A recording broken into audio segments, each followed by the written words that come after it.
দেবরাজ চক্রবর্তীর গ্রেফতারির পর কি শুধু একজন জনপ্রতিনিধির বিরুদ্ধেই তদন্ত চলছে, নাকি ধীরে ধীরে সামনে আসছে আরও বড় কোনো দুর্নীতির চিত্র?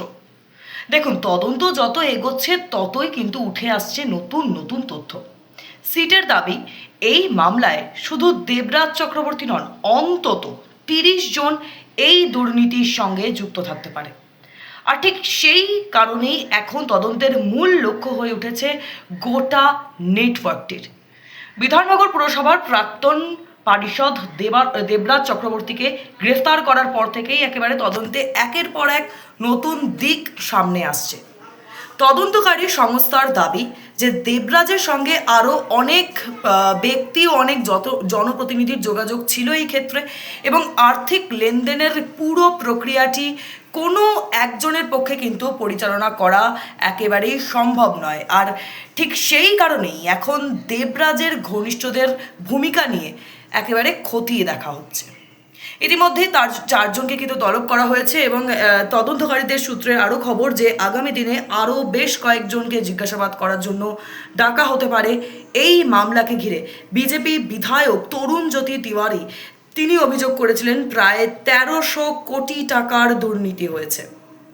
আর ঠিক সেই অভিযোগের তদন্ত করতে গিয়েই সামনে এসেছে ডিসি গ্লোবাল নামে একটি সংস্থার নাম। তদন্তকারীদের দাবি যে 2015 সালে তৈরি হওয়া এই সংস্থাটি কাগজে কলমে একটি নির্মাণ সংস্থা হলেও তার কাজের ধরন নিয়ে একাধিক প্রশ্ন উঠছে।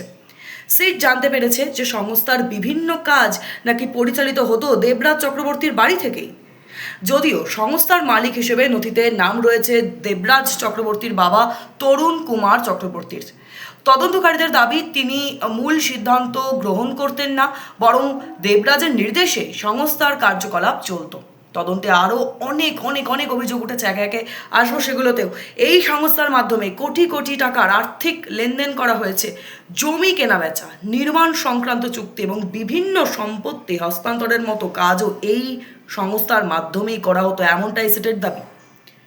তদন্তকারীরা এখন এই সমস্ত আর্থিক লেনদেনের নথি, ব্যাংক অ্যাকাউন্ট এবং সংশ্লিষ্ট ব্যক্তিদের ভূমিকা খতিয়ে দেখছেন। এবং এখানে সবথেকে গুরুত্বপূর্ণ বিষয় যেটা বোঝার আছে তা হলো, সিটের দাবি অনুযায়ী পুরো প্রক্রিয়ায় অন্তত 30 জন জনপ্রতিনিধির নাম কিন্তু উঠে আসছে। তদন্তকারীদের ধারণা, দক্ষিণ দমদম, রাজারহাট এবং নিউ টাউন এলাকার একাধিক তৃণমূল নেতার ভূমিকা খতিয়ে দেখলে আরও অনেক বেশি গুরুত্বপূর্ণ তথ্য এই মামলায় সামনে আসতে পারে।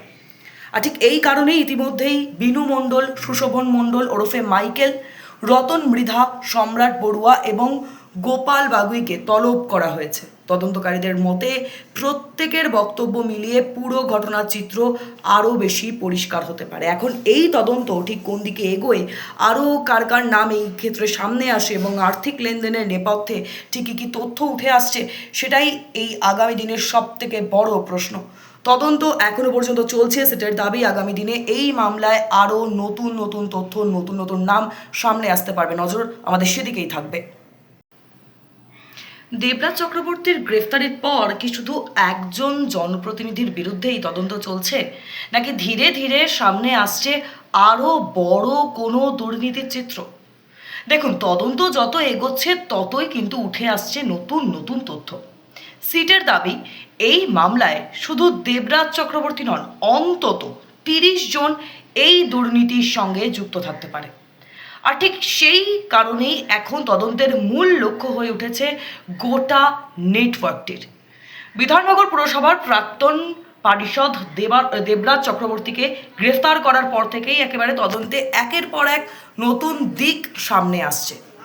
তদন্তকারী সংস্থার দাবি যে দেবরাজের সঙ্গে আরও অনেক ব্যক্তি ও অনেক জনপ্রতিনিধির যোগাযোগ ছিল এই ক্ষেত্রে, এবং আর্থিক লেনদেনের পুরো প্রক্রিয়াটি কোনো একজনের পক্ষে কিন্তু পরিচালনা করা একেবারেই সম্ভব নয়। আর ঠিক সেই কারণেই এখন দেবরাজের ঘনিষ্ঠদের ভূমিকা নিয়ে একেবারে খতিয়ে দেখা হচ্ছে। ইতিমধ্যেই তার 4জনকে কিন্তু তলব করা হয়েছে, এবং তদন্তকারীদের সূত্রে আরও খবর যে আগামী দিনে আরও বেশ কয়েকজনকে জিজ্ঞাসাবাদ করার জন্য ডাকা হতে পারে। এই মামলাকে ঘিরে বিজেপি বিধায়ক তরুণ জ্যোতি তিওয়ারি তিনি অভিযোগ করেছিলেন প্রায় 1300 কোটি টাকার দুর্নীতি হয়েছে। আর ঠিক সেই অভিযোগের তদন্ত করতে গিয়েই সামনে এসেছে ডিসি গ্লোবাল নামে একটি সংস্থার নাম। তদন্তকারীদের দাবি যে 2015 সালে তৈরি হওয়া এই সংস্থাটি কাগজে কলমে একটি নির্মাণ সংস্থা হলেও তার কাজের ধরন নিয়ে একাধিক প্রশ্ন উঠছে। সিট জানতে পেরেছে যে সংস্থার বিভিন্ন কাজ নাকি পরিচালিত হতো দেবরাজ চক্রবর্তীর বাড়ি থেকেই, যদিও সংস্থার মালিক হিসেবে নথিতে নাম রয়েছে দেবরাজ চক্রবর্তীর বাবা তরুণ কুমার চক্রবর্তীর। তদন্তকারীদের দাবি তিনি মূল সিদ্ধান্ত গ্রহণ করতেন না, বরং দেবরাজের নির্দেশে সংস্থার কার্যকলাপ চলত। তদন্তে আরও অনেক অনেক অনেক অভিযোগ উঠেছে, একে একে আসবো সেগুলোতেও। এই সংস্থার মাধ্যমে কোটি কোটি টাকার আর্থিক লেনদেন করা হয়েছে, জমি কেনাবেচা, নির্মাণ সংক্রান্ত চুক্তি এবং বিভিন্ন সম্পত্তি হস্তান্তরের মতো কাজও এই সংস্থার মাধ্যমেই করা হতো, এমনটাই সিটের দাবি। তদন্তকারীরা এখন এই সমস্ত আর্থিক লেনদেনের নথি, ব্যাংক অ্যাকাউন্ট এবং সংশ্লিষ্ট ব্যক্তিদের ভূমিকা খতিয়ে দেখছেন। এবং এখানে সবথেকে গুরুত্বপূর্ণ বিষয় যেটা বোঝার আছে তা হলো সিটের দাবি অনুযায়ী পুরো প্রক্রিয়ায় অন্তত 30 জন জনপ্রতিনিধির নাম কিন্তু উঠে আসছে। তদন্তকারীদের ধারণা দক্ষিণ দমদম, রাজারহাট এবং নিউ টাউন এলাকার একাধিক তৃণমূল নেতার ভূমিকা খতিয়ে দেখলে আরও অনেক বেশি গুরুত্বপূর্ণ তথ্য এই মামলায় সামনে আসতে পারে।